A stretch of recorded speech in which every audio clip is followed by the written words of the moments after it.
Hello दोस्तों, तो आज हम एक कंप्लेंट केस यानी परिवाद केस लिखेंगे। तो इसमें हमने सबसे ऊपर लिखा न्यायालय श्रीमान ACJM महोदय शामली। ये कोर्ट का नाम है। जिस कोर्ट में हम ये केस दाखिल कर रहे हैं उस कोर्ट का नाम सबसे ऊपर लिखा जाता है। इसके बाद लिखा हमने परिवाद संख्या, उसके बाद लिखा हमने सन, उसके बाद लिखा सुरेश कुमार पुत्र अशोक कुमार, आयु करीब 50 वर्ष, निवासी ग्राम हमीरपुर, थाना नागल, जिला शामली। आधार नंबर यहाँ पर लिखेंगे, मोबाइल नंबर यहाँ पर लिखेंगे। ये होता है परिवादी यानी जो कोर्ट में केस दाखिल करता है। इसके बाद बनाम लिखेंगे। बनाम के बाद अपोजिट पार्टी का नाम और पता लिखेंगे। मोहित कुमार पुत्र दिनेश कुमार, आयु करीब 45 वर्ष, निवासी ग्राम फतेहपुर, थाना नागल, जिला शामली। यहाँ पर आधार नंबर होगा लिख देंगे, अन्यथा से छोड़ देंगे। मोबाइल नंबर होगा लिख देंगे, अन्यथा इसे छोड़ देंगे। इसके बाद लिखेंगे जिस धारा में आप ये केस दाखिल कर रहे हैं वो धारा अंतर्गत धारा 138 NI एक्ट। इसके बाद घटना का थाना लिखेंगे और जिला लिखेंगे घटना का। इसके बाद अपने फैक्ट लिखना शुरू करेंगे। परिवादी निम्नलिखित निवेदन करता है। श्रीमान जी, निवेदन यह है कि अभियुक्त ने परिवादी के गगन वृक्ष फील्ड हमीरपुर नाम के भट्टे से उधार ईंटें ली थी, जिनकी कीमत 2 लाख रुपए थी। उक्त ईंटें उठाने के बाद अभियुक्त ने परिवादी रमेश कुमार से यह वायदा किया था कि मैं अभियुक्त जल्द ही आपको 2 लाख रुपए अदा कर दूंगा। लेकिन जब अभियुक्त ने वायदे के अनुसार परिवादी को उसके 2 लाख रुपए अदा नहीं किए तो परिवादी ने अभियुक्त पर शीघ्र रुपये देने का दबाव बनाया। इस कारण अभियुक्त ने परिवादी के भट्टा उपरोक्त पर आकर दिनांक 8/10/2024 को लिखे हुए 2 चेक परिवादी के सामने अपने हस्ताक्षर करके दिए, जिनमें से एक चेक संख्या दिनांक 8/10/2024 मुबलिग यानी कुल रकम 1 लाख रुपये यूनियन बैंक ऑफ इंडिया शाखा शामली व दूसरा चेक संख्या दिनांक 8/10/2024 मुबलिक यानी कुल रकम 1 लाख रुपये यूनियन बैंक ऑफ इंडिया शाखा शामली के खाता संख्या 111 के दिए। परिवादी द्वारा अभियुक्त के दिए गए उक्त दोनों चेकों को दिनांक 12/10/2024 को अपने खाता संख्या 002 स्टेट बैंक ऑफ इंडिया शाखा शामली में लगाया।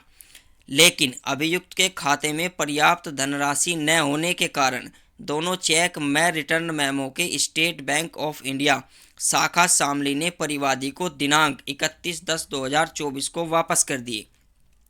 इसके बाद परिवादी अभियुक्त से मिला और परिवादी द्वारा अभियुक्त को यह बताया गया कि आपके खाते में पर्याप्त धनराशि न होने के कारण उक्त चेकों का भुगतान नहीं हो पाया है। इस पर अभियुक्त ने परिवादी को यह आश्वासन दिया कि मैं जल्द ही अपने खाते में 2 लाख रुपए डाल दूंगा और आप महानवंबर यानी नवंबर के महीने में 2024 में उक्त चेकों को लगा देना, आपका भुगतान हो जाएगा।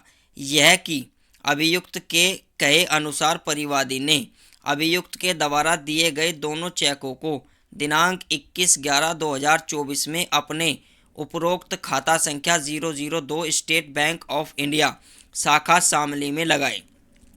लेकिन अभियुक्त के द्वारा दिए गए उक्त दोनों चेक दिनांक 22/11/2024 को फंड इंसुफिशिएंट टिप्पणी के साथ बिना भुगतान किए रिटर्न मेमो सहित वापस कर दिए गए। इसके बाद परिवादी ने फिर अभियुक्त से कहा कि आप मुझे बार बार क्यों धोखा दे रहे हो। इस बार भी आपके खाते में पर्याप्त धनराशि न होने के कारण उक्त दोनों चेक बिना भुगतान किए फंड इंसुफिशिएंट टिप्पणी के साथ रिटर्न मेमो सहित दिनांक 22/11/2024 में वापस कर दिए गए हैं।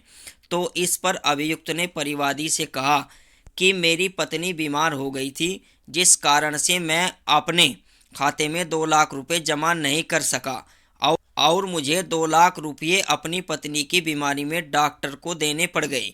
इस पर अभियुक्त ने परिवादी को यह आश्वासन दिया कि मैं दिसंबर में अपने खाते में 2 लाख रुपये अवश्य जमा कर दूंगा।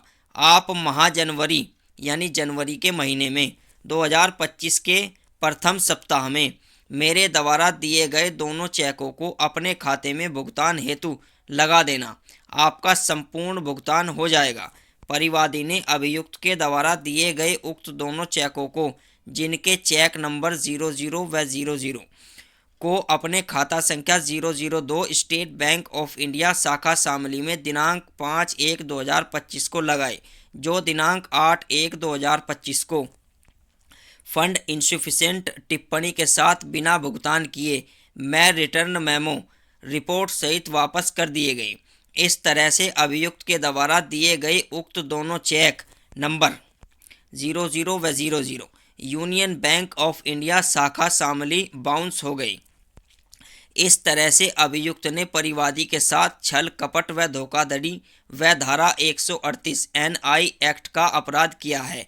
इस प्रकार अभियुक्त द्वारा परिवादी को दिए गए चेक डिसऑन हो गए, जिस संबंध में परिवादी ने अभियुक्त को एक नोटिस बजरिए रजिस्ट्री डाक व दूसरा नोटिस अभियुक्त को स्पीड पोस्ट दिनांक 25/1/2025 को अपने अधिवक्ता के द्वारा भिजवाए, जो अभियुक्त को प्राप्त हुए। लेकिन इसके बावजूद भी अभियुक्त द्वारा निर्धारित समय अवधि के अंतर्गत परिवादी को उसकी धनराशि मुबलिग यानी कुल रकम 2 लाख रुपए अदा नहीं की है।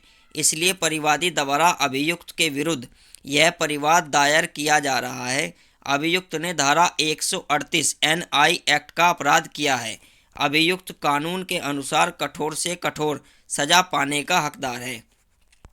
अभियुक्त का उक्त कार्य विधिवत दंडनीय अपराध है। इसके बाद आप प्रार्थना करेंगे, यानी कोर्ट से आप क्या चाहते हैं। अतः श्रीमान जी से प्रार्थना है कि अभियुक्त को बाद तलबी व तहकीकात अधिक से अधिक कानूनी सज़ा दी जावे। श्रीमान जी की अति कृपा होगी। इसके बाद वह दिनांक लिखेंगे जिस दिनांक में आप ये मुकदमा कोर्ट में दाखिल कर रही हैं।